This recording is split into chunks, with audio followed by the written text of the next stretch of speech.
कोई कंफ्यूजन, कोई डाउट है, प्रीवियस जितनी भी चीजें डिस्कस करिए उसमें किसी को भी कोई कंफ्यूजन हो, just let me know. Do you have any confusion in calculating number of sigma and pi bonds? If you have confusion in calculating whether this bond will be strong or weak, if you have confusion in knowing whether this bond may be a sigma bond or pi bond, yes, Anmol. Sir ये calculating sigma and pi bonds, इसमें confusion है थोड़ी. इसमें confusion है. So देखो ऐसे कैसे करना है आपको कि जैसे आपको मान लो सिग्मा और पाई बॉन्ड कैलकुलेट करना है तो पहले मॉलिक्यूल का स्ट्रक्चर पता होना जरूरी है. जैसे मान लो आपसे कोई पूछता है कि बताओ मीथेन में कितना सिग्मा और कितने पाई बॉन्ड होंगे, तो आप करोगे क्या कि पहले मीथेन का स्ट्रक्चर ड्रॉ कर लोगे. ठीक है, मीथेन का स्ट्रक्चर जब आप ड्रॉ करोगे तो ये कुछ ऐसा दिखेगा. तो अगर सिंगल बॉन्ड है ना अनमोल, दो एटम के बीच में जितने भी सिंगल बॉन्ड होते हैं सब सिग्मा होते हैं, तो ये सारे सिग्मा बॉन्ड है. लेकिन वही अगर आपसे कोई पूछता है कि बताओ C2H4 का क्या स्टेटस है, मतलब उसमें कितने सिग्मा कितने पाई होंगे, तो पहले C2H4 का स्ट्रक्चर ड्रॉ करो.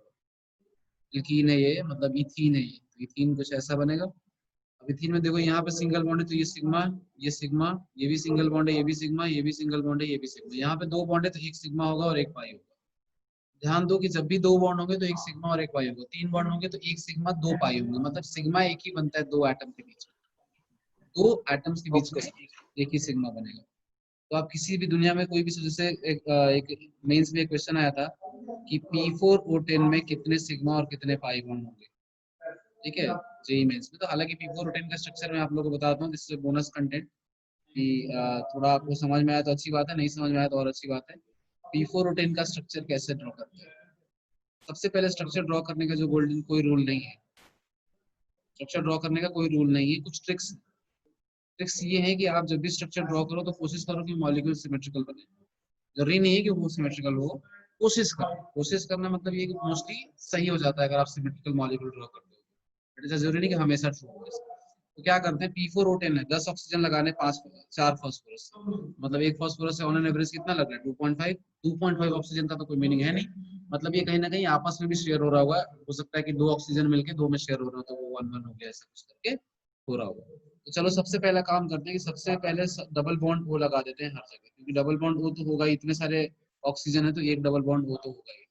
4 ऑक्सीजन यूटिलाइज हो गया, अब कितने बचे, 6. 6 ऑक्सीजन को हम ऐसे यूज कर सकते हैं, 2 यहाँ पे, एक यहाँ पे यूज कर लिया, तो यहाँ पे यूज कर लिया, तीसरा यहाँ पे यूज कर लिया और चौथा यहाँ पे यूज कर लिया. अब कितने बचे,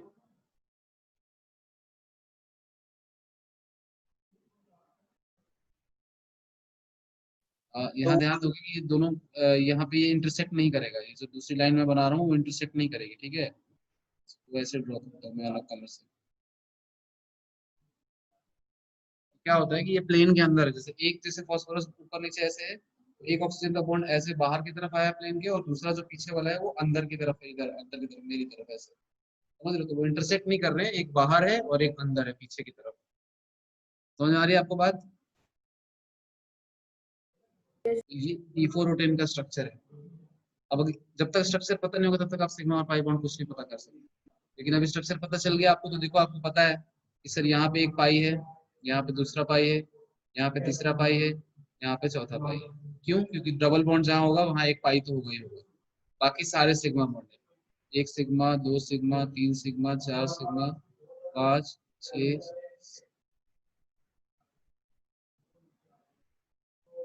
14 16. तो 16 सिग्मा बॉन्ड्स प्लस 4, 20 बॉन्ड है क्या. हर फास्फोरस 5 बॉन्ड बना रहा है. देखो 4 फास्फोरस है तो 20 हो गए. समझ पा रहे हो आप. तो इतने कॉम्प्लेक्स स्ट्रक्चर का आप सिग्मा पाई कैलकुलेट कर पा रहे हो, तो फिर तो छोटे मोटे स्ट्रक्चर का आप वैसे ही कर लोगे. और सबको ऐसा सिग्मा पाई लिखने की जरूरत नहीं है, आपका नोट्स भरने की जरूरत नहीं है. आप बस समझ गए तो ठीक है, नहीं तो आप लिख भी सकते हो, आपकी मर्जी. अगर आपकी उसमें पेपर पे इतनी जगह है तो आप लिख सकते हो, सबको मार्क कर सकते हो कौन सिग्मा है कौन पाई है. क्लियर है.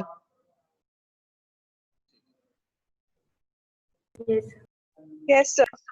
हटा दो इसको. कुछ ओवरलैपिंग्स हैं जो वीबीटी में अलाउड नहीं होती है. कुछ ओवरलैपिंग्स है जो वैलेंस बॉन्ड थ्योरी में अलाउड नहीं होती है।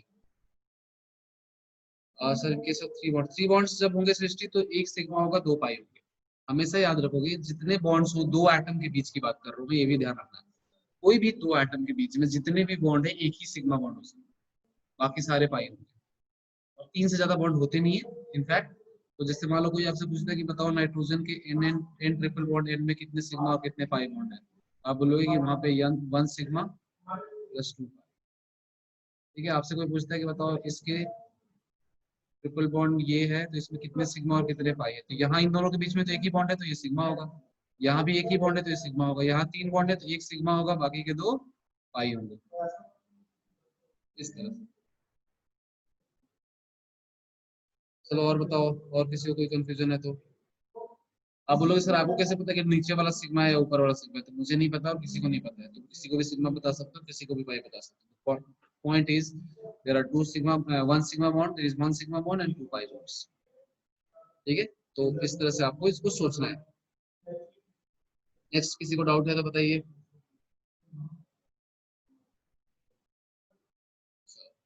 There are some overlappings which are not allowed in a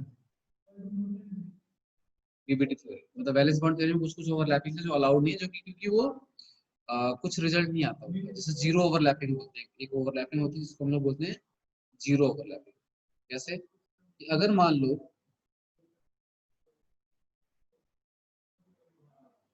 कोई एस ऑर्बिटल है, ठीक है, तो एस ऑर्बिटल में तो सिमिलर इलेक्ट्रॉन डेंसिटी होती है, एक ही लोब होता है उसमें, तो मतलब वेव उसका सिमेट्रिकल होता है। अगर वो ओवरलैप कर रहा है पी ऑर्बिटल के साथ पैरेलली, मतलब पैरेलल एस ऑर्बिटल नहीं होगा, इसके लिए पैरेलल का कोई कॉन्सेप्ट नहीं होगा क्योंकि वो स्फेरिकल है।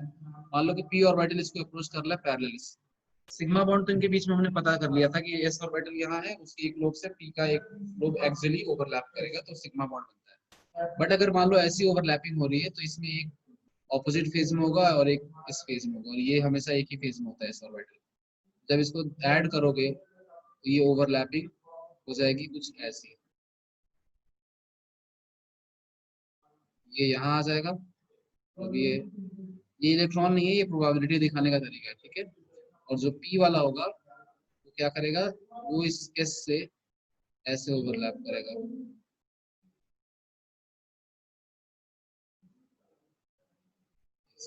अच्छा बनाते हैं,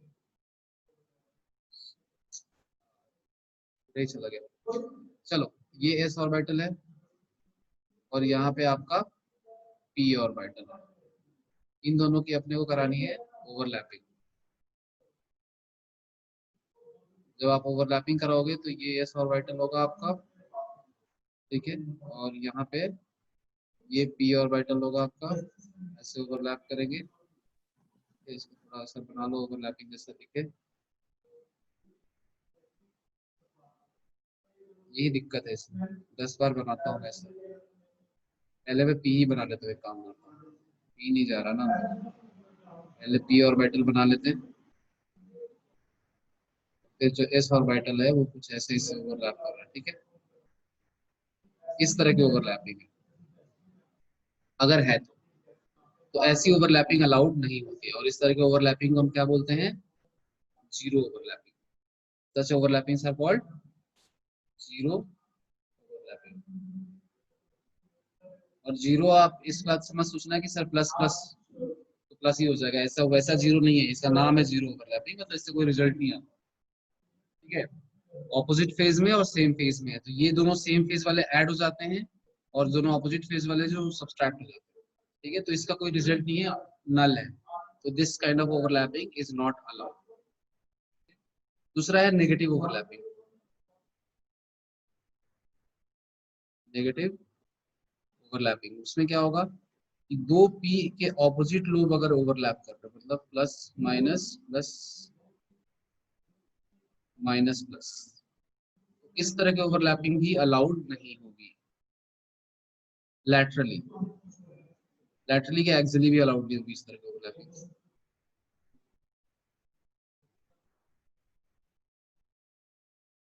ठीक है।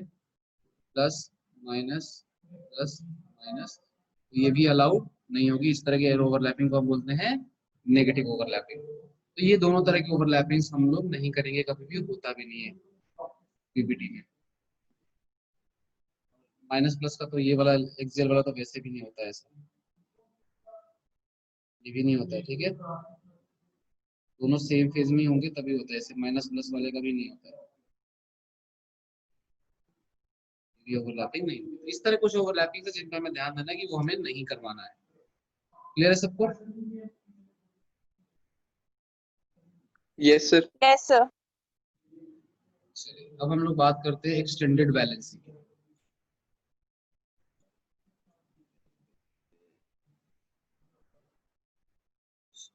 मेरे लैपटॉप स्क्रीन पर तो एक्सटेंडेड वैलेंसी क्या होता है? जैसे आपने पढ़ा होगा 10th क्लास में कि नाइट्रोजन जो है या कुछ एलिमेंट्स है जिनकी वेरिएबल वैलेंसी होती है, या कुछ एलिमेंट्स है जिनकी की वैलेंसी एक्सटेंड हो जाती है, और कुछ तो हमने यहाँ भी देखा अभी कुछ दिनों पहले ही, जैसे सल्फर है तो सल्फर H2S बनाता है तो उस टाइम उसकी वैलेंसी होती है 2, सल्फर SO2 बनाता है तो उसकी वैलेंसी हो जाती है 4, और वही सल्फर SO3 बनाता है तो उसकी वैलेंसी हो जाती है 6। वैलेंसी की अगर बात करें तो 2, 4 एंड 6।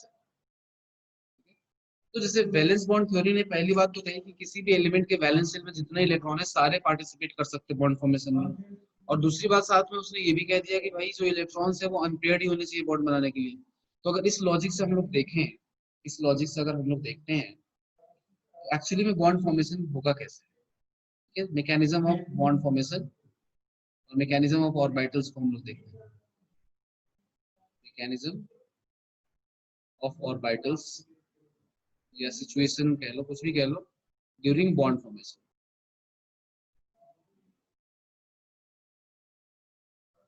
ठीक है,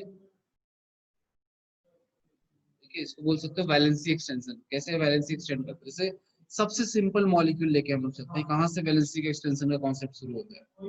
जैसे अगर हम बात करें मीथेन की, ठीक है, तो सबसे पहले तो मीथेन आएगा तो मतलब कार्बन हाइड्रोजन के साथ बॉन्ड बना रहा होगा।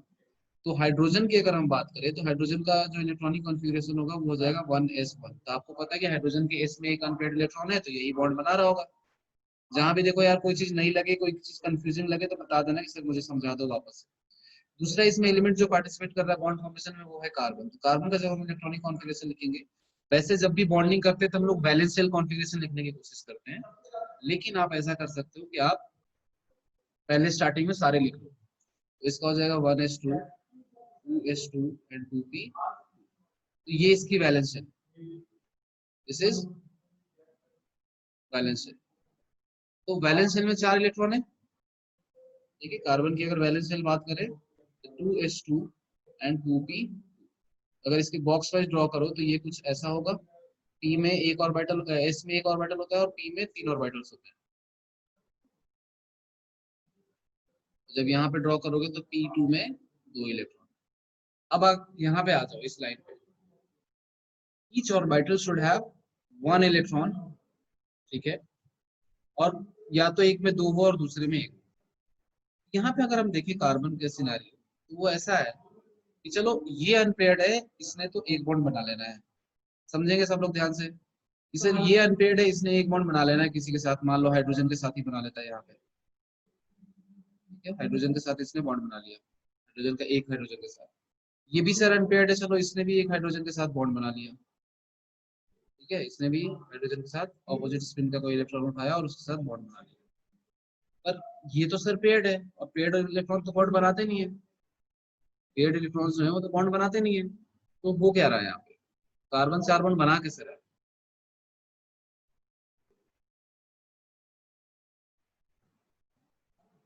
बताइए, कौन बता सकता है इस बात को? इस लॉजिक से तो कार्बन 2 ही बॉन्ड बनाना चाहिए था, ये 4 कैसे बना रहा है? कौन बताएगा?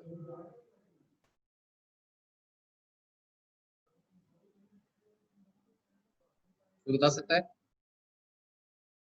सर बोलो बोलो। जो वो एस वाला है, मतलब उसमें इलेक्ट्रॉन है, अगर उसे पी वाले में एक्साइट कर दे एक, मतलब उसमें से, ठीक है, क्या बोलते हैं उसको? हाँ तो फिर सारे वो अनपेयर्ड हो जाएंगे, बिल्कुल सही। तो 4 हाइड्रोजन के साथ बना लेंगे। Very good, very good Anisha. Anisha ही हो ना? Yes sir.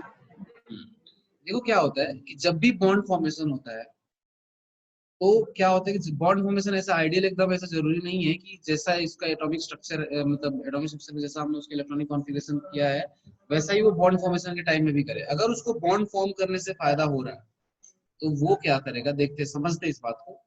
मुझे पता है आपकी तरफ से डाउट्स आएंगे, I will take that doubt, but आप पहले इसको समझो कि मैं जो कहना चाह रहा हूँ। ये है आपका ground state configuration of carbon. Sir ground state में तो कार्बन ऐसा ही होगा, ऐसा कॉन्फ़िगरेशन, इसमें मुझे भी डाउट नहीं है और इसमें मैं कह भी नहीं रहा हूँ कि ऐसा होगा, नहीं होगा, ऐसा ही होगा ग्राउंड स्टेट में। तो ग्राउंड स्टेट में अगर कार्बन हुआ बॉन्ड फॉर्मेशन के टाइम में तो वो दो ही बॉन्ड बनाएगा, दैट इज फॉर श्योर। लेकिन होता क्या, होता ये है कि अगर हम बात करें कार्बन की फर्स्ट एक्साइटेड स्टेट की, फर्स्ट एक्साइटेड स्टेट का मतलब ये है कि एक्साइटेशन होगा, यहाँ से इलेक्ट्रॉन निकल के इधर चला जाएगा। फर्स्ट एक्साइटेड स्टेट की जब आप बात करेंगे कार्बन की, वहां पे कुछ इस तरह का सिनेरियो जनरेट होगा।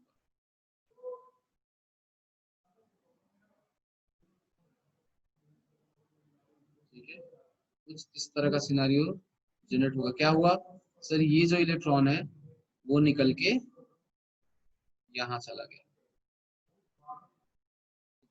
सर बोलोगे इसके लिए तो एनर्जी चाहिए, बिल्कुल लगेगी एनर्जी। सर एनर्जी दे रहे हैं तो फिर तो सिस्टम अनस्टेबल होगा, बिल्कुल अनस्टेबल होगा सिस्टम। लेकिन अगर वो ऐसा नहीं करता तो क्या होता है इसको समझते हैं। अगर ये ऐसा नहीं करता तो ये बनाता दो बॉन्ड, और अगर ये ऐसा कर ले तो ये बनाएगा चार बॉन्ड। तो आप मुझे बताओ कि दो बॉन्ड बनाने से स्टेबिलिटी ज्यादा बढ़ेगी या चार बॉन्ड बनाने से बढ़ेगी, बताइए। 4 बॉन्ड। चार बॉन्ड से। तो होता सर क्या है, 4 bonds. एक्साइटेशन का मोटिव जो है यही है कि वो एक्साइट इसलिए होता है, ऐसा समझो कि एक्साइटेशन में जो एनर्जी लग रही है it is kind of an investment for the future profit which an atom is focused on, right. कि इन्वेस्टमेंट क्या कर रहा है वो, कि अपनी एनर्जी, उसको पता है कि यहाँ से यहाँ जाने की एनर्जी देनी पड़ेगी, तो एनर्जी सिस्टम को मिलेगी। कहाँ से मिलेगी, वो नेचर से ले सकता है, कुछ रूम टेम्परेचर पे ले सकता है energy.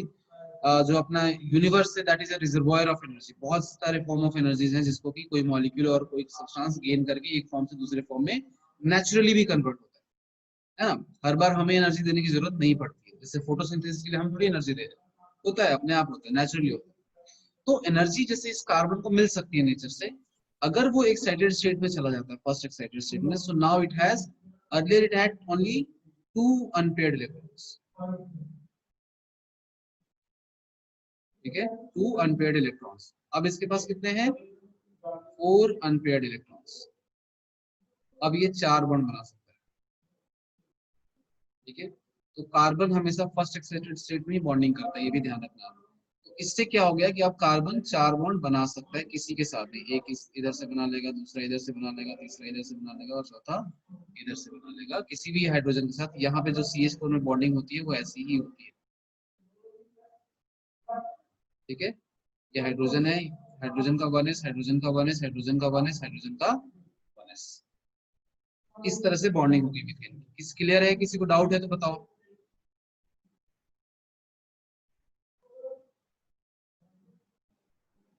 Yes Anmol. Sir but वो दो क्यों बनाएंगे, क्योंकि उधर उनका बॉन्ड बन रहा है और जो बाकी दो अनपेयर्ड है उनका हाइड्रोजन से बन गया है, तो फिर उनको क्या जरूरत है। नहीं समझा मैं, क्या बोल रहा हूँ।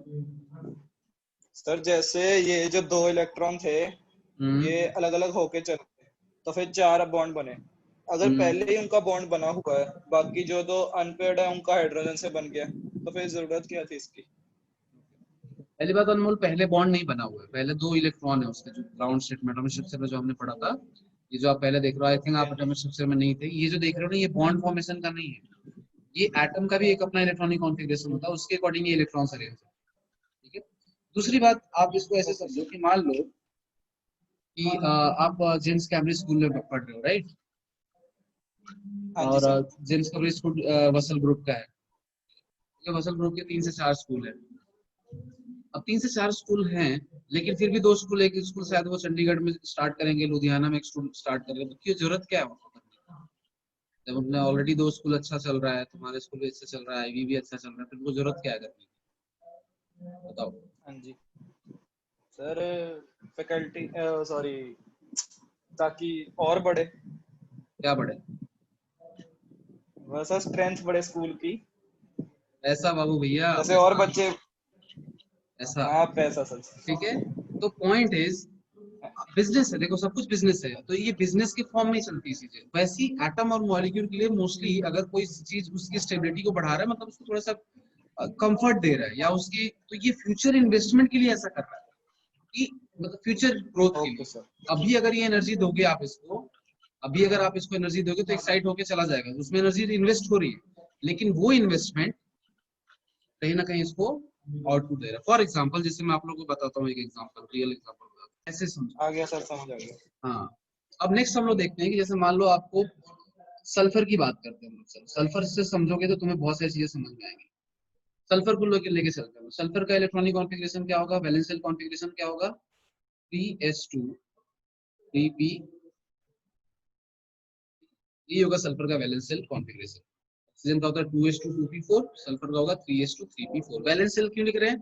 क्योंकि according to VBT only valence electron participate in bond formation, तो वैलेंस इलेक्ट्रॉन को ही हम लोग डील करेंगे। तो चलो इसका ग्राउंड स्टेट लिखो।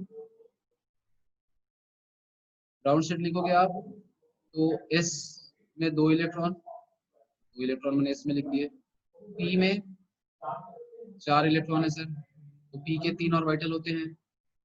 अब अनमोल ये सब तुम्हें नहीं समझ में आया क्योंकि तुमने मिस कर दिया, और मुझे लगता है तुमने वीडियो भी अभी तक नहीं देखी है। देखो उनको, समझो, डाउट आता है तो पूछो।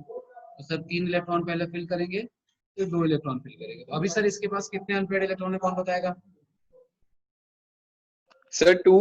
2 अनपेड इलेक्ट्रॉन्स हैं अगर, तो ये 2 बॉन्ड बनाएगा।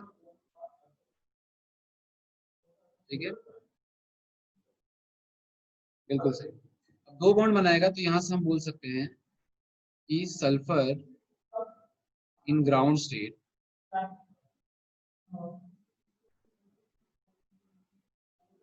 Forms 2 bonds। ठीक है, फॉर एग्जांपल, इसका एग्जांपल बहुत सारे मॉलिक्यूल है, H2S, ठीक है, SF2, ठीक है।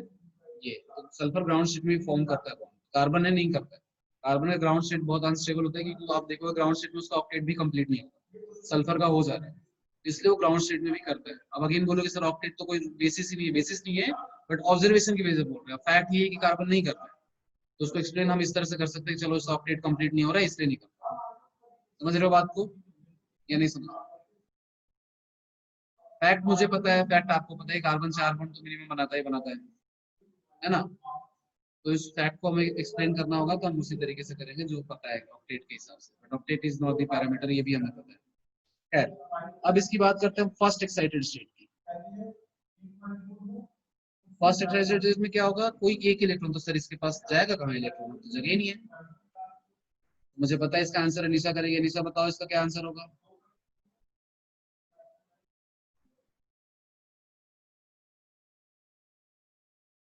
तो इसके पास जगह है ही नहीं। सैटेलाइट स्टेट की बात तो तब करेंगे ना जब ये इलेक्ट्रॉन को कहीं जाने की जगह हो। कोई जगह है यहाँ तो पूरा ऑर्बिटल ही नहीं है कोई, 3p is the last orbital. क्या होगा? सर डी ऑर्बिटल में जाएगा। बिल्कुल सही, डी ऑर्बिटल में जाएगा। Very good. क्योंकि आपको पता है या नहीं पता है मुझे नहीं पता, बट मुझे पता है कि इसमें 3d वैकेंट ऑर्बिटल होता है। 3d ऑर्बिटल थर्ड सेल में आ गए हम लोग, तो 3p तक तो पहुंच गए, तो 3d भी तो होगा जो पूरा का पूरा खाली है। समझ रहे हो? तो एक्साइटेशन जब होता है ऐसे एलिमेंट्स का, इसीलिए थर्ड पीरियड एलिमेंट जो है उनके ज्यादा बॉन्ड बनते हैं। क्यों? क्योंकि उनके पास हमेशा थर्ड पीरियड क्या मतलब, उससे नीचे वाले जितने भी एलिमेंट्स हैं वो उनके वैलेंसी से, मतलब उनकी वैलेंसी एक्सटेंड होती है। This is called extension of valency. ठीक है, वो वैलेंसी अपनी एक्सटेंड कर लेते हैं। बिल्कुल सही नहीं देता, सही है जब तो वैलेंसी जब एक्सटेंड कर लेते हैं तो क्या होगा, वो ये होगा कि सर ये एक्साइट करा लो, आपकी मर्जी है, जितने इलेक्ट्रॉन है उनको एक्साइट करा के देख लेते हैं हम लोग। तो पहला फर्स्ट एक्साइटेशन में सिर्फ ये वाला इलेक्ट्रॉन एक्साइट होके कहाँ जाएगा, 3d में। यहाँ से ये एक्साइट हो गया तो यहाँ एक बचा, यहाँ 2 बचा, और ये बाहर से आ गया 3d में। कहाँ से आया? इधर से। यस मान्यता? सर ये 4s में क्यों नहीं जाएगा? आप बताओ।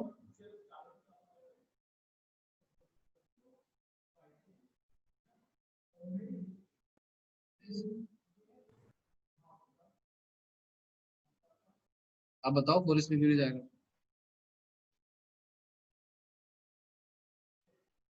आप यही सोच रहे हो कि सर, आप यही सोच रहे हो कि सर 4s की एनर्जी कम होती है 3d से,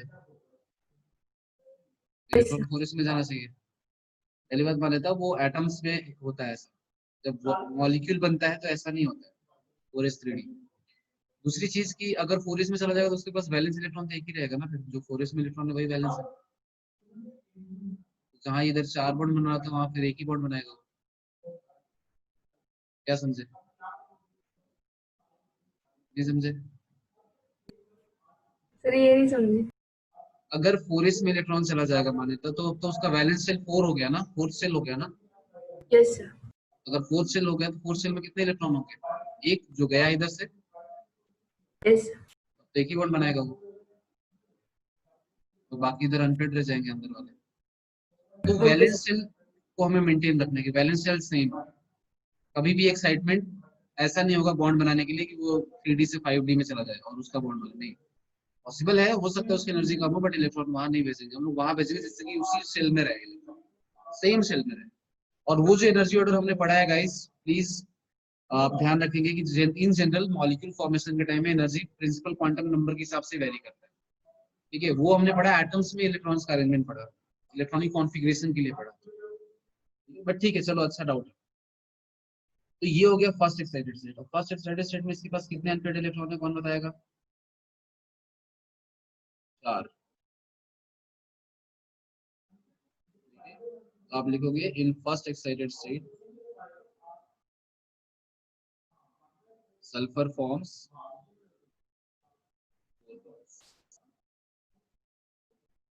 इसके बहुत सारे एग्जांपल है, SF4,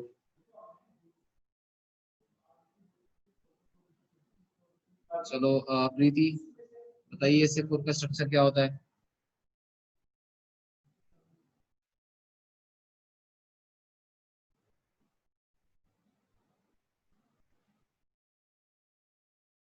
प्रीति SF4 का स्ट्रक्चर क्या होता है?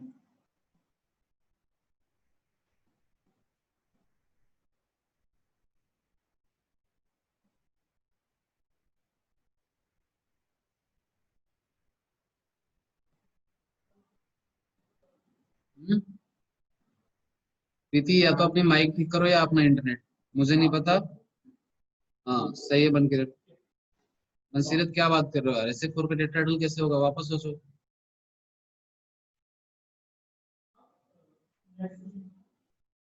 Guys one thing is certain कि आप लोग अगर क्लास में जवाब नहीं दोगे तो I am not going to entertain you. ठीक है, सिंपल सी बात है। आपका माइक खराब है, आपका वीडियो कैमरा खराब है, या आपका इंटरनेट खराब है, that's you need to fix. ठीक है, एक दिन चलता है, 2 दिन चलता है, अगर आपका कंटिन्यूअसली प्रॉब्लम आ रही है तो आप अपना घर चेंज कर लो, किसी नई जगह घर लो जहाँ पे इंटरनेट कनेक्शन अच्छा आता है। ठीक है, पढ़ाई ज्यादा इंपॉर्टेंट है, इस पे ध्यान दो। और मुझे लग रहा है प्रीति सो रही है, तो good night Preeti, see you tomorrow.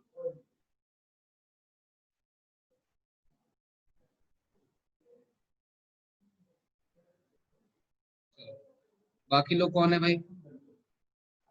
सक्षम बताओ क्या होगा इसका, SF4 का शेप क्या होगा? मंसिरत फिर सोचो तुम,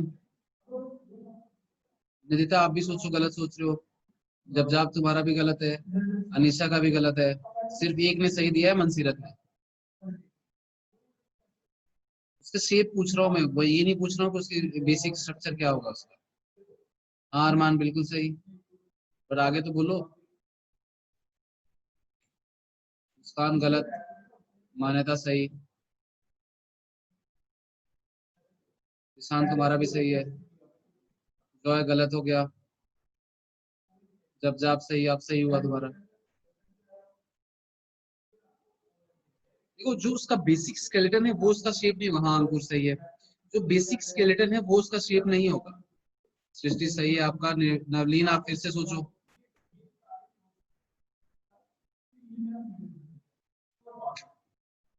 नहीं आ रहे, नहीं स्क्वायर नहीं, मुस्कान,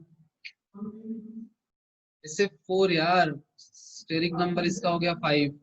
तो जितने लोग ट्राइगोनल बाइपिरामिडल बोल रहे हैं वो मुझे पता है कि वो सही सोच पा रहे हैं कि स्टेरिक नंबर इसका 5 होगा, लेकिन वो भूल जा रहे हैं कि वो सीसॉ शेप होता है, ट्राइगोनल बाइपिरामिडल नहीं होता है, लोन पेयर शेप में काउंट नहीं होता है, राइट? तो इसको सीसॉ बोलेंगे। हाँ देखिए सही है, तो ये सीसॉ शेप हो गया इसका SF4 का। वैसे और भी एग्जांपल SO2 PC का एग्जांपल है जहाँ पे कि ये फॉर्म करता है 4 बॉन्ड, ठीक है।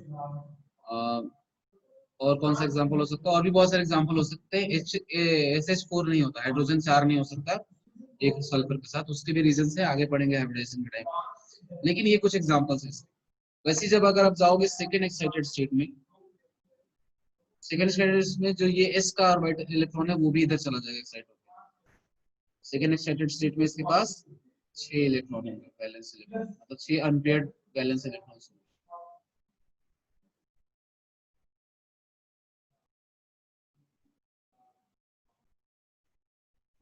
छह वैलेंस इलेक्ट्रॉन जो है उससे कंपाउंड कितने बॉन्ड बनाएगा? ये मतलब एलिमेंट 6 बॉन्ड बना लेगा। इसलिए सल्फर जो है वो सेकेंड एक्साइटेड स्टेट में आप लिख लोगे, यहाँ पे मर्जी है तो, नहीं लिखना है तो मत लिखो। सेकेंड एक्साइटेड स्टेट में,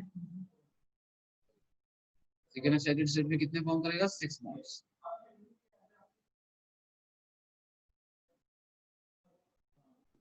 example SF6, SO3, H2SO4 etcetera, ठीक है। तो अब आपको समझ में आ रहा है कि वैलेंसी कैसे एक्सटेंड हो रही है। नाउ जैसे कहा जाता है कि जो उसके वैलेंस इलेक्ट्रॉन है उतने बॉन्ड फॉर्म कर सकता है, पर करता नहीं है हर एलिमेंट। क्यों नहीं करता है वो समझेंगे अभी हम नेक्स्ट एग्जांपल नाइट्रोजन से, ठीक है। तो एक्सटेंशन ऑफ वैलेंसी सिर्फ 3D में ही क्यों होती है और उससे नीचे वालों में ही क्यों होती है, ऊपर वाले में क्यों नहीं होती, ये भी समझेंगे। तो जितने जिसकी वैलेंस इलेक्ट्रॉन होते हैं उतना वो नंबर ऑफ बॉन्ड फॉर्म कर सकता है, कर सकता है। करेगा कि नहीं करेगा वो डिपेंड करेगा कि उसके पास कैलिबर है या नहीं, ठीक है। बट ये सब समझ में आया सबको? Yes, sir. ठीक है। चलो परमिंदर बताओ SF6 का स्ट्रक्चर क्या होगा?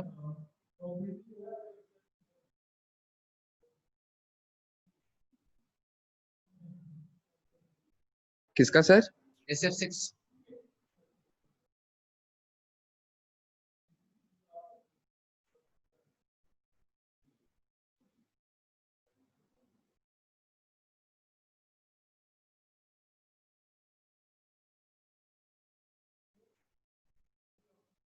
से काम नहीं चलेगा, खाना खा के सोने से काम थोड़ी चलेगा। सर मेरे से पूछा था कि दिशांत से? तुम्हारा ही नाम परमिंदर है मेरे ख्याल से। अच्छा सर, वो आंसर उसने कर दिया ना, इसलिए मुझे डाउट हुआ। मैंने कब किया आंसर? तेरी आवाज तो आई थी। कोई नहीं, तुम बोल दो यार, जिसकी भी आवाज आई थी तुम बोल दो।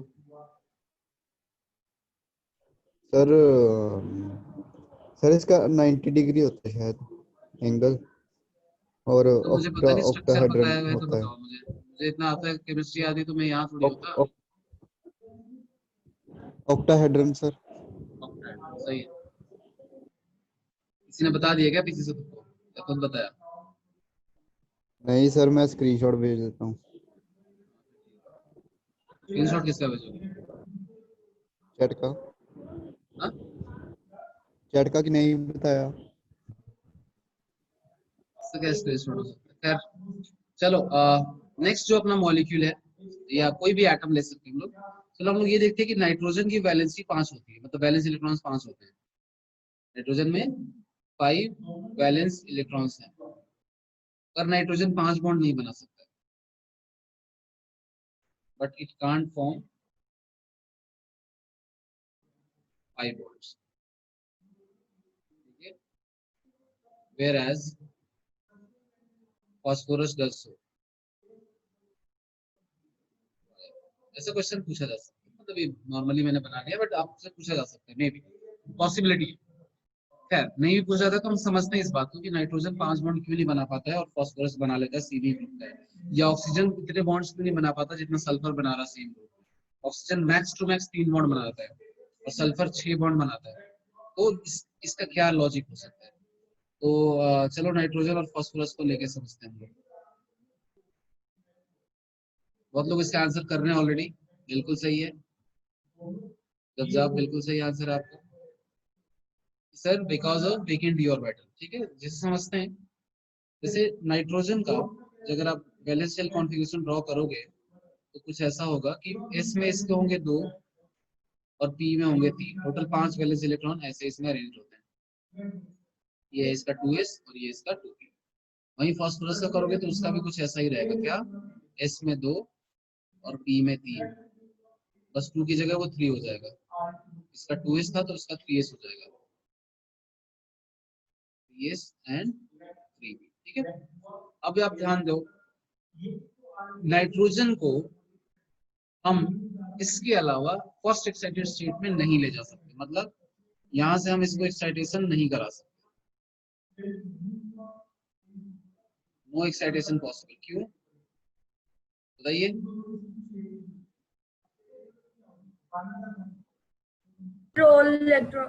Orbitals are stable. है ही नहीं, हाँ, कोई भी वेकेंट ऑर्बिटल नहीं है। क्यों नहीं हो रहा है no excitation possible? Because no vacant orbital available in same cell. अब जैसे ऐसा नहीं गाइस कि इसका एक्साइटेशन पॉसिबल नहीं है, बॉन्ड बनाने के सेंस में पॉसिबल नहीं है, ऐसा नहीं है इसको थर्ड से सेकंड से थर्ड सेल में भेज दो, बट फिर वो वैलेंसी चेंज हो जाएगी, उसके वैलेंस इलेक्ट्रॉन चेंज हो जाएंगे। तो जब हम यहाँ नो एक्साइटेशन पॉसिबल बोल रहे हैं तो हम इस सेंस में बोल रहे हैं कि यहाँ पे वैलेंस उस सेल में कोई वेकेंट ऑर्बिटल नहीं है, सेम सेल है ना। ऐसा नहीं कि एक्साइटेशन ही नहीं कर सकते, एक्साइटेशन तो क्या है, एनर्जी तो अपने आप इलेक्ट्रॉन एक्साइट होगा ही होगा। तो इस बात को आप समझेंगे कि जिस सेंस में हम एक्साइटेशन करना चाहते हैं उस सेंस में पॉसिबल नहीं है। ठीक है, अब उसके बाद इसकी बात करेंगे अगर हम, तो इसमें पॉसिबल है, तो एक्साइटेशन पॉसिबल नहीं है तो सर नाइट्रोजन कितने बॉन्ड बना सकता है? बस जितने अनपेयर्ड इलेक्ट्रॉन है, तो इसलिए बाय डिफॉल्ट नाइट्रोजन कितने बॉन्ड बनाता है? 3 बॉन्ड। कैसे सर? एक अनपेयर्ड इलेक्ट्रॉन यहाँ पे है, दूसरा अनपेयर्ड इलेक्ट्रॉन यहाँ पे है, और तीसरा अनपेयर्ड इलेक्ट्रॉन यहाँ पे। इन तीनों को मिला के 3 बॉन्ड नाइट्रोजन फॉर्म करेगा। तो नाइट्रोजन फॉर्म्स 3 बॉन्ड्स। और बोलोगे सर हमने कहीं कहीं देखा है कि नाइट्रोजन 4 बॉन्ड भी बना लेता है, जैसे कि अमोनियम आयन। अमोनियम आयन तो सुना होगा तुमने, सुना है क्या? Yes. Yes, sir. Ammonium ion क्या होता है फॉर्मूला? NH4। NH4 plus. इसको मैं हटा ही देता हूँ, फास्फोरस को नेक्स्ट स्लाइड पे कर लेना, कोई दिक्कत नहीं है, पहले इसको नाइट्रोजन को ऐसे समझ लो। In case of ammonium ion क्या होता है? और बहुत सारे bond, in case when nitrogen form 4 bond, ये मैक्सिमम वैलेंसी है नाइट्रोजन की, मैक्सिमम बॉन्ड्स ये फॉर्म कर सकता है। कितना? 4। कैसे करता है? नाइट्रोजन को कि वैलेंस शेल में 5 इलेक्ट्रॉन है, ठीक है, तो 5 में से क्या करो कि आप एक इलेक्ट्रॉन निकाल दो। उसको निकालने के बहुत सारे तरीके हो सकते हैं, या तो आप लिटरली एक इलेक्ट्रॉन पहले निकाल के नाइट्रोजन को प्लस में ले जा रहे हो, हम नहीं करेंगे, सब खुद करता है, बॉन्ड फॉर्मेशन के टाइम में ये चीजें होती है, उसको हम डिस्कस कर रहे हैं। जब आप इसमें से -1 इलेक्ट्रॉन करोगे तो ये हो जाएगा, इसका जो कॉन्फ़िगरेशन हो जाएगा वो कुछ ऐसा हो जाएगा। जिसको समझ में आएगा वो हाँ बोलेगा, जिसको नहीं समझ में आएगा वो मना कर देगा।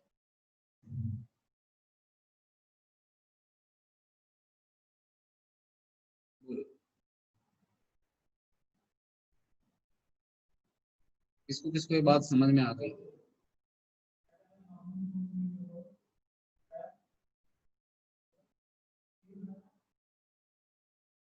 ध्यान दो। तो क्या हो रहा है कि ग्राउंड स्टेट में नाइट्रोजन के पास 3 अनपेयर्ड इलेक्ट्रॉन है, इसलिए वो 3 बॉन्ड बना रहा है। जब उससे हम एक इलेक्ट्रॉन निकाल लेते हैं तो उसके पास अब 4 अनपेयर्ड इलेक्ट्रॉन हो गए। तो अगर 4 अनपेयर्ड इलेक्ट्रॉन हो जाएगा तो 4 बॉन्ड बनाएगा। तो अमोनियम आयन में तुमने ध्यान दिया होगा, अमोनियम आयन का फॉर्मूला होता है NH4 प्लस, मतलब नाइट्रोजन पे प्लस चार्ज होता है उसमें, तो ये इसका स्ट्रक्चर होता है ऐसा। चलो दिशांत बताओ ये कौन सा स्ट्रक्चर है?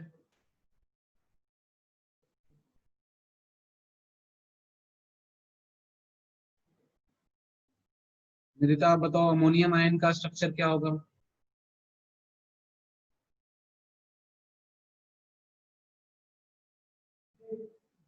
अन्यथा सही है आपका टेट्राहाइडल। बिल्कुल सही। टेट्राहेड्रल हो गए, 4 बॉन्ड है, सोचना ही नहीं कुछ, 4 बॉन्ड कहीं भी दिखे टेट्राहेड्रल कर लो, ठीक है। और ये अभी इस मोमेंट पे जितने लोग क्लास में प्रेजेंट है वही अटेंडेंस है आज, 19 स्टूडेंट्स। मैंने स्क्रीनशॉट इन्हीं का लिया है टाइम पे। चलो, तो इस तरह से हमें पता चला कि नाइट्रोजन जो है 4 बॉन्ड इसलिए बनाता है क्योंकि उसके वैलेंस शेल में पहले होते हैं। अब देखो ये चीज मैंने बेसिक तरीके से आप लोगों को समझाई है, अब अपन थोड़ा क्विकली करेंगे चीजों को। कैसे क्विकली करेंगे? हाँ, कैसे क्विकली करेंगे देखो समझाता हूँ। किसी भी एलिमेंट को उठाओ, बोरॉन, वैलेंस शेल में 3 इलेक्ट्रॉन होते हैं सर, 3 ही होते हैं तो 3 ही बना सकते हैं। 3 से ज्यादा होते तो एक्साइट कराना, निकालना, डालना ये सब समझ सकते थे हम लोग। 3 है ही उसके पास वैलेंस शेल में, तो 3 से ज्यादा आप क्या ही कर सकते हैं। ये 3 ही बॉन्ड बनाता है। कार्बन, कार्बन के भी सर वैलेंस शेल में 4 है, एकदम 4 पूरे कंप्लीटली उस तरह से अनपेयर्ड कर करके हमने एक्साइटेड करा के किया है, तो कार्बन 4 बॉन्ड बनाता है। उसके बाद आ जाता है अपन नाइट्रोजन। सर नाइट्रोजन 3 बनाता है जब न्यूट्रल हो तो, और 4 बनाता है जब पॉजिटिवली चार्ज हो तो। कैसे सोचेंगे इसको? सर नाइट्रोजन के वैलेंस शेल में 5 इलेक्ट्रॉन होते हैं, 5 में से 2 पेयर्ड होते हैं, 1 अनपेयर्ड होता है, मतलब 3 अनपेयर्ड होते हैं। 3 अनपेयर्ड 3 बॉन्ड बनाते हैं इनिशियली, ठीक है। अब आप अगर एक निकाल दोगे तो 4 ही बचे वैलेंस इलेक्ट्रॉन, तो 4 valence electron will be, the scenario will be similar to that in carbon. तो कार्बन के भी 4, उसके भी 4, तो उस टाइम पे वो 4 बॉन्ड बनाएगा। ऑक्सीजन, सर ऑक्सीजन के वैलेंस शेल में 6 इलेक्ट्रॉन होते हैं, 2 पेयर होते हैं और 2 अनपेयर्ड होते हैं। 2 पेयर के 4 हो गए और अनपेयर्ड के 2, 6। तो 2 अनपेयर्ड होते हैं सर, तो वो 2 बॉन्ड बनाता है। तो ऑक्सीजन 2 बॉन्ड बनाता है। लेकिन सर अगर ऑक्सीजन पे आप प्लस चार्ज कर देते हो वो 3 बॉन्ड भी बना लेता है, और अगर उसमें माइनस चार्ज कर देते हो तो बारिश भी आ गई, अगर उससे माइनस चार्ज कर देते हो तो वो एक ही बॉन्ड बनाता है, ठीक है। तो ये इसका बनाता है विद पॉजिटिव चार्ज, ठीक है। ये सब जो इन्फॉर्मेशन है बहुत छोटी छोटी इन्फॉर्मेशन है, बट इसका बहुत यूजेस आते हैं, और आपने देखा भी है डेली, बट आपको नोटिस नहीं किया कभी इसको, नेगेटिव चार्ज। और देखो ये जो पॉजिटिव चार्ज के साथ होता है वो हाइड्रोनियम आयन बोलते हैं उसको अपन, ये हाइड्रोनियम आयन। और जो नेगेटिव चार्ज के साथ होता है H3O+ जिसको आप बोलते हो, और नेगेटिव चार्ज के साथ तो आपको पता ही है OH-। और ऐसे और भी एग्जांपल है, but OH- is one of those. अब मुझे बताएंगे, कौन बताएगा, कौन बताएगा?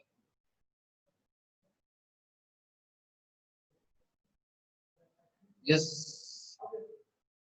सृष्टि का इंटरनेट फिर से खराब हो गया होगा आज मेरे ख्याल से, है ना? सृष्टि का नेट खराब हो गया सर, नहीं इससे कुछ है। हाँ, जॉय से बात नहीं हुई यार, बहुत दिन हो गया। जॉय कहाँ है? Joy, Joy yes sir. क्या चल रहा है भाई, कैसे हो? सर से बोलते नहीं हो यार तुम। जॉय आजकल क्या बात होगी, नाराज हो गया मेरे से? नहीं सर, नहीं, नहीं सर, नाराज नहीं। कोई बात नहीं, नाराज हो गए भी तो मेरा क्या ही कर लोगे, बट ठीक है, नाराज नहीं होते यार। हाँ, सर नहीं हूँ सर। तो बताओ फिर, अगर नहीं होता कि H2O का स्ट्रक्चर क्या होगा? यस सर, H2 का स्ट्रक्चर। H2O, सॉरी H3O+ का, ये जो मैंने यहाँ पे हाइड्रोनियम आयन।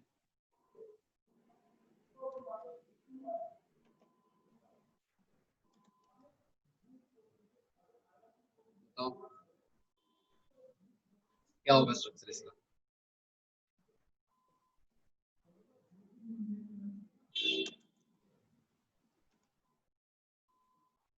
पिरामिड। बिल्कुल सही। कैसे सोचा? ओ 3।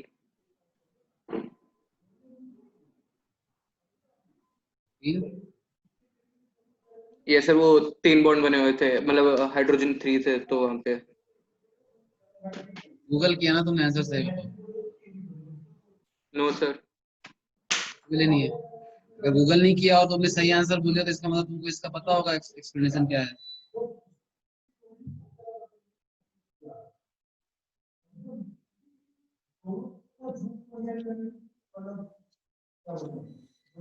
नोट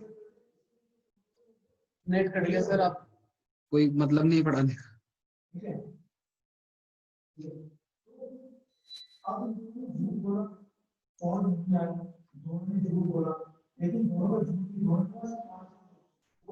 आवाज आ रही है तुम लोगों को?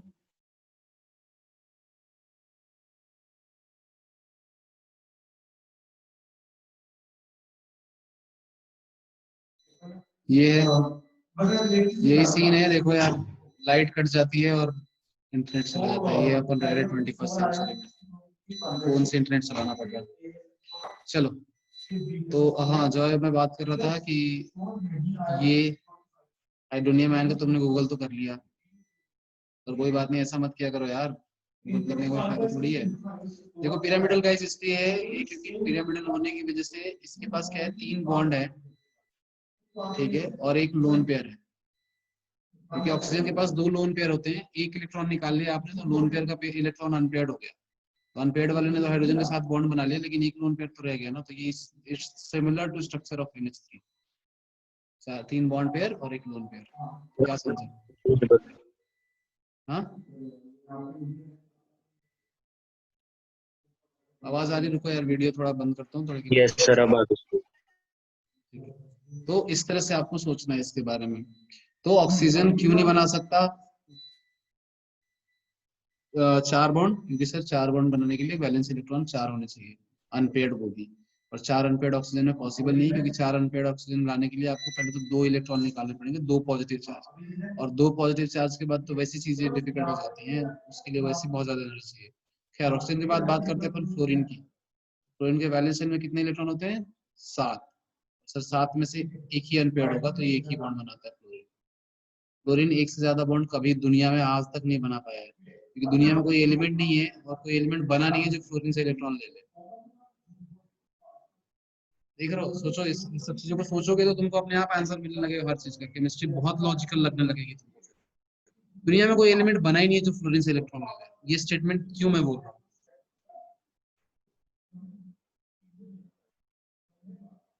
बताओ?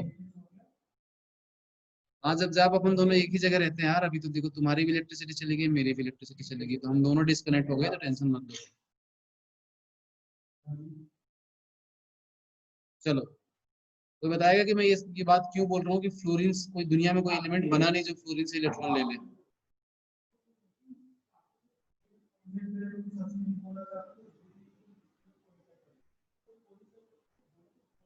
यार बोलोगे सर 1000 रीजन बता दें हम इसका। फ्लोरीन की इलेक्ट्रोनेगेटिविटी ज्यादा है, सबसे ज्यादा है, तो उसकी इलेक्ट्रॉन इससे कोई खींच ही नहीं सकता। आयनाइजेशन एनर्जी इसकी सबसे ज्यादा है, इससे कोई इलेक्ट्रॉन खींच ही नहीं सकता। समझ रहे हो? तो इससे इलेक्ट्रॉन निकालने के लिए कोई ऐसा चाहिए ना यार, जो इससे ज्यादा कैलिबर रखता हो इलेक्ट्रॉन निकालने का। समझ रहे हो? इसलिए फ्लोरीन हमेशा, फ्लोरीन एक ही बॉन्ड बनाएगा हमेशा। हमेशा मतलब there is no exception, there is no irregularity, हमेशा एक बॉन्ड बनाएगा।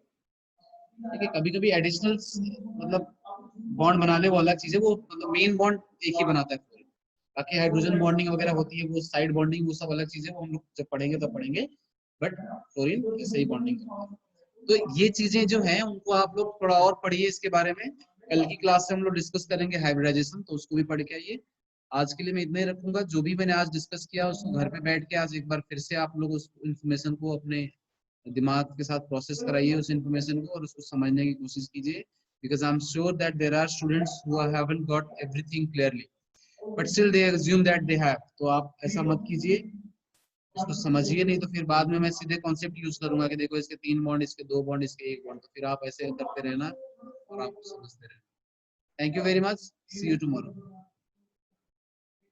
Yes yes, thank you Thank you, sir. मान्यता क्या डाउट है बताओ?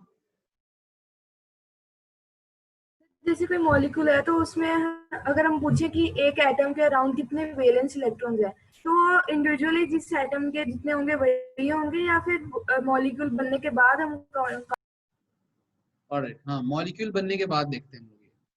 ठीक है, जैसे किसी मॉलिक्यूल के एक एटम के अराउंड पूछा जा रहा है, तो जैसे हमने लुईस थ्योरी में किया है, सल्फर है, H2SO4 में हमने किया था, तो फिर हम लोग जो भी मॉलिक्यूल बनने के बाद इलेक्ट्रॉन्स आते हैं वो हम काउंट करते हैं।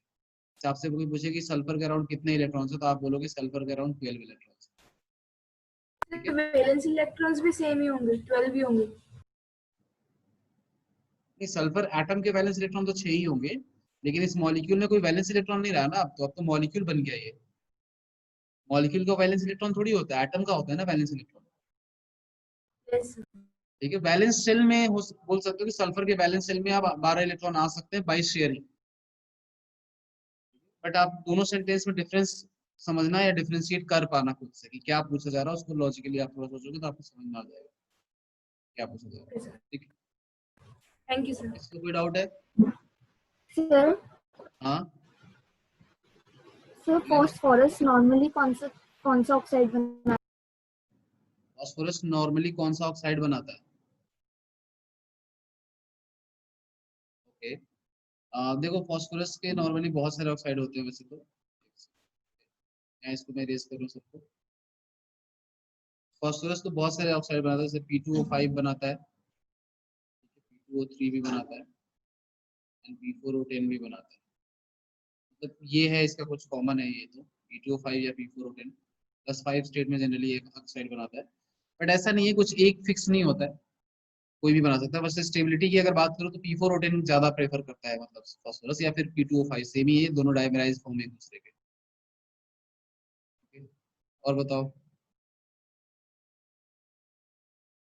दोनों एसिडिक, मतलब ये एसिडिक ऑक्साइड है, ये एसिडिक ऑक्साइड है,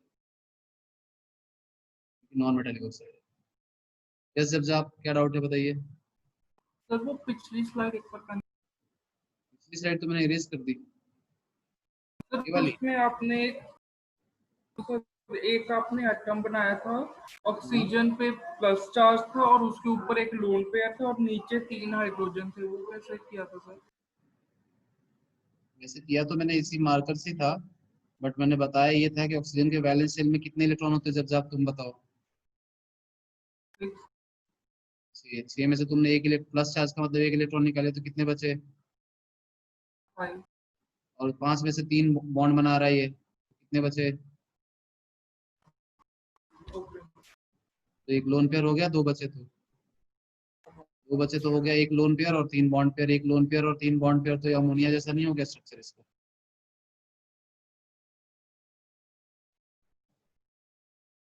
क्या बोलते हो, समझ में आई बात? Yes sir. और बताइए, और किसको क्या डाउट है?